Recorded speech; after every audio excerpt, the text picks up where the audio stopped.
MSP here, and it's time to take another look at our Mono Diamond campaign deck, which I called Divine Alteration. We left off with this deck handily beating the Tranquil Dream dungeon.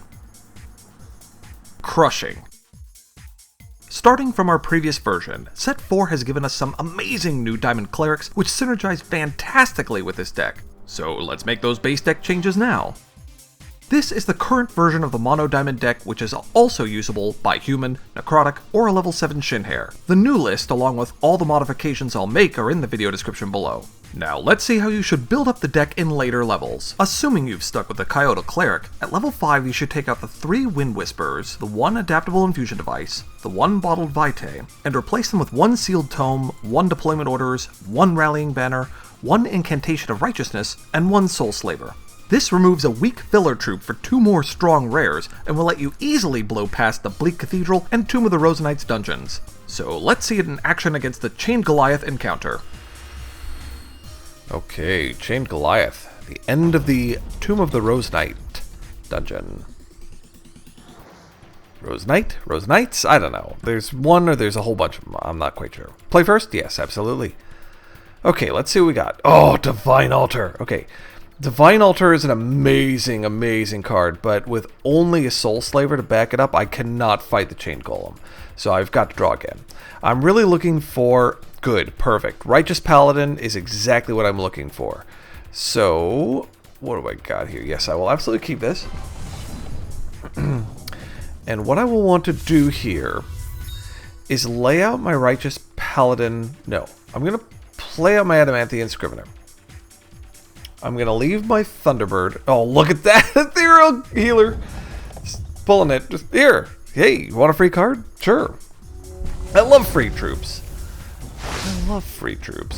So what you're trying to do here in this initial push is set up enough defense to... Ooh. Set up enough defense to make sure that you can start playing cards out after his wipe. Okay, so I've got both of the cards that you normally want to try and charge up. I've got an Ardent Recruiter and a Righteous Paladin. Ooh, okay, I'm going to do the Righteous Paladin. I'm going to leave the Ardent Recruiter. That could be dangerous, but I mean, I've got all 3 of my options here. I've got the Righteous Paladin, I've got an Adaptatron, and I've got an Ardent Recruiter. Okay, so let's put this in here. I'm actually going to tap him a little love tap. There you go, pop. With the Scrivener, just to keep the Righteous Paladin charged as effectively as I can. So the trick, of course, with the Chained Golem is every turn he takes 1 to 3 damage. Once he gets to 25, he will do anywhere between normally 5 to 7 damage to all of your troops on the board, depending on how many charges he has. And then he starts doing ridiculous, crazy stuff. So, oh, that's good. Okay. Well, I should say it would be better if only I had another resource. So I will again tap him. Tappy, tappy, tap. Tappy, tappy, tap. Just to make sure my Righteous Paladin gets up high enough. I could maybe have gone for like a trying to... I don't think I could do 25 damage, to be honest. That is pretty wishful thinking. Ooh, Incantation of Righteousness. I do like those. Okay, again, continuing with the tapping. By the time he attacks in, I'm going to have a nice big fat Righteous Paladin. What do we got? Good, excellent, 28. Because then that means that when I tap him for 1, he'll be at 27. Well, okay, so I really want a resource. Thank you very much. Appreciate it. Now, do I play anything else to trigger an Adamanthian? Here's the thing. I don't think I can. I think what I have to do is I have to rush him now. So I've got to do my 3 damage. I'll swing in, hit him with everything, make him pop. And then I will look to... Gosh, if only I could play out that Legionnaire. That would have been great. But I can't. So it's okay, because I'll be able to trigger this Incantation of Righteousness. I never like taking chances, because it's much better to pop him yourself and get the optimized board position and all of the damage that comes with it, because now he's going down and I've got a nice big fat Righteous Paladin. And the next turn, I'll likely be able to... Yep, here, Inferno Breath, and he's doing 5 to everything. So, there it goes. 5 to all. That's actually a pretty good one. And then, of course, I get my Sentinel of Light, and I'm over 20 health. So that means my Righteous Paladin is just going to be able to fend off whatever he throws at me. Which is, you know, going to be some ridiculousness, but who cares? Yep, go ahead. Oh, no, don't want to swing in? What? Don't want me to heal 12? Righteous Paladin is ridiculous. He is absolutely your best bet at beating this encounter. And then a Thunderbird. I mean, when is a Thunderbird ever a bad idea? Really? So I'll throw my Ardent Recruiter just to start dropping the cost of everything. Throw out my Rose Knights. Because everything's a 3/3 because of the Sentinel of Light, which is ridiculous.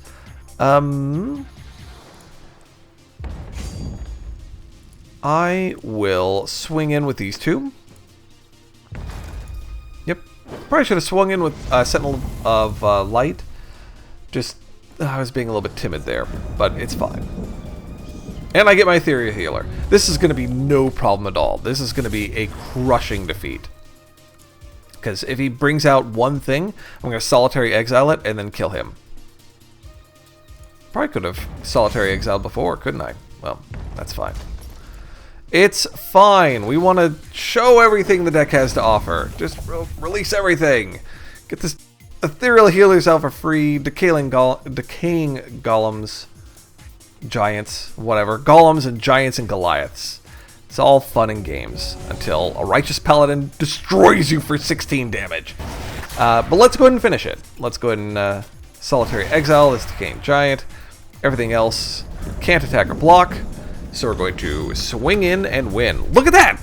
I mean, that was probably one of the faster Inferno Goliath runs, but you can just see if you pull a Righteous Paladin in your hand, unbelievable. You just get that guy charged up and he'll run you right through this encounter. Not a problem. Fantastic. Moving through the campaign and up to level 8, you get another power spike by removing the less reliable Inspiration win con from the Legionnaire of Adamanth, Rallying Banner, and Shield Trainers, focusing instead on your stronger, more consistent win cons by adding 1 extra Righteous Paladin, 1 Pious Paladin, 1 Adaptatron with Helm equipment, 1 Ardent Recruiter, 1 Mesa Totemist, 1 Ethereal Healer, with 1 more Solitary Exile to bump up your removal. These final tweaks will have you mopping up the rest of the campaign on your way to level 9, ready for whenever Adventure Zone 2 is released. But what about that pesky Wictor fight? Let's see. Yes, the dreaded Wictor. Final boss of the AZ1 campaign. Let's see. What do we get? Anything at the start? Nope. Okay, so no Ethereal Healers right off the bat. Too bad. Oh, good. One in my hand. Well, it's got a Mettle. It's got Zodiac Thunderbird, which is really nice. And it's got an Adaptatron, which is the all-purpose tool of the whole deck. Oh my gosh, only mulligan to 10? How ridiculous. Okay, so we're going to play 1. Now, what you can do here is 2 things. I could play Zodiac Thunderbird and then straight into Mettle. So that way turn 2 I can Adaptatron, and then turn 3 I can start buffing. It's a little bit risky, but that's the way I'm going to go. I want to make sure that I'm using my resources well. And if I throw out the Thunderbird before my opponent's turn begins, the Spitfire Elemental is going to be doing damage to everything. So this will protect me if he throws out turn 1. Okay, no, blood. If he did that turn 1 1/2 that charges up on damage, then the Thunderbird with Mettle on it protects me from that, or it protects me from Rock Touch Ghoul, which is another one of those horrible, horrible cards. So next turn, Pious Paladin. One of the best parts about Monument of Faith is the fact that it starts making your troops Wictor-proof. Or I should say Spitfire Elemental proof, or they're also good then against the Killipede, because it gives them that 1 extra defense, which is fantastic. So we are going to throw some blessings in the deck, and then I will play out the Adaptatron. The Pious Paladin would be also decent, but I really want to start getting those buffs ready from the Adaptatron, because of course when you hit level 8, the deck changes, and you actually get to use the helm equipment for the Adaptatron, which makes it insanely good. Yep, okay, second rotation. Cool! Yeah, and that's one of the best parts about Thunderbird in a metal first turn, is you've got so much versatility. Even, look at this, I'm just on 2 resources, and now I can swing with impunity with my Thunderbird, and I've got the combat trick to buff its defense up by 2 anytime I want. So I'm happy to just sit here. Even with only 2 resources, that's it. I'll just sit here. It's fine. Good. Yep. Overwhelming Hunger is fine. Resources have been nice. Okay, great.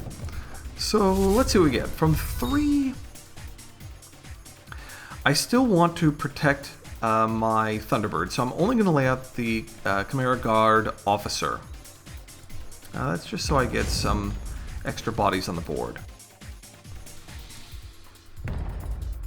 And deal that.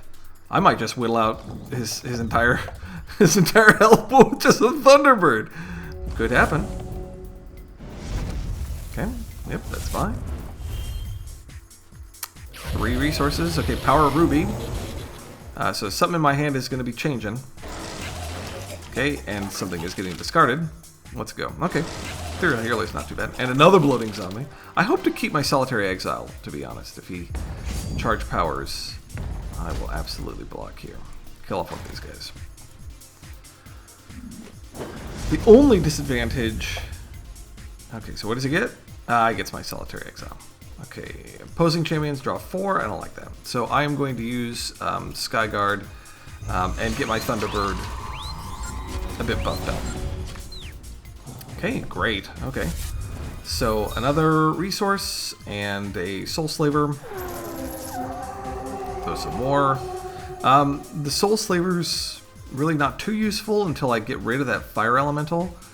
So I'm just going to swing in. Obviously, I've got at 3 resources, the Adaptatron can give Swift Strike. I can still give something a +1 in speed. There's just not much to do right now. Okay, both of those go. Look at all the forces I am keeping away. Okay. I'm gonna eat this because that's... Well, how about if I... The Soul Slaver isn't really all that important because the Spitfire Elemental is going to kill it. I have a feeling that he has like a lunge or something. So, yep, Blood Aura. Okay, that's fine. I thought he might have like a combat trick that would have been particularly nasty, but whatever. If he swings in again, I'll just kill him. Okay, let's swing in with a Thunderbird. Now doing 7 damage! And do I want to throw out my second Soul Slaver? Sure, why not? Why not? I'll give it +1 or something. Let's see. Is he swinging again? Okay. Well, I'll block that.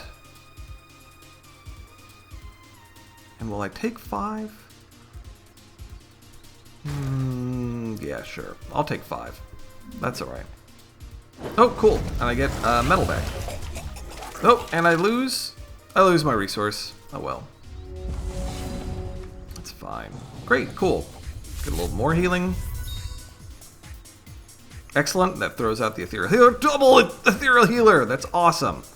Okay, so now what I'm going to do is 5, 6, 7, 8. How about I combat trick, hey? So let's swing in with a Soul Slaver. Yes, let's swing in with the Soul Slaver. Let's let him block with this. Perfect. And then, no, not 4 defense. Let's do Swift Strike. Haha, that's exactly the one I was hoping for. Perfect. Now I got that annoying troop out of there. Adaptatrons are so good with this deck. And now I'll just start creating phantoms like crazy. Not that it'll matter because he's going to be dead next turn, but I think the writing's on the wall for Victor. But straight off the bat, you know, you get something super simple, like the blessing, the Thunderbird blessing, a Mettle, and an Adaptatron. It doesn't look impressive, but my gosh, it's ridiculous. Okay, I get a burning counter, and all of my free phantoms go away. Oh no! Excellent. Okay, so let's just swing in with my MVP Thunderbird and have him finish Victor off. Amazing. You don't need much with this deck to just get out of control super fast, and you can see right there that, you know, with very few cards and very few resources, you can beat even the hardest of encounters like Victor. Amazing. As you can tell, the final iteration of the Mono Diamond deck will have you blowing through dungeons, farming whatever you need, and setting you up for the next big block of PvE content. Thanks for watching. If you haven't already, please take the time to subscribe. And, as always, I'm MSB, wishing you good games and good times.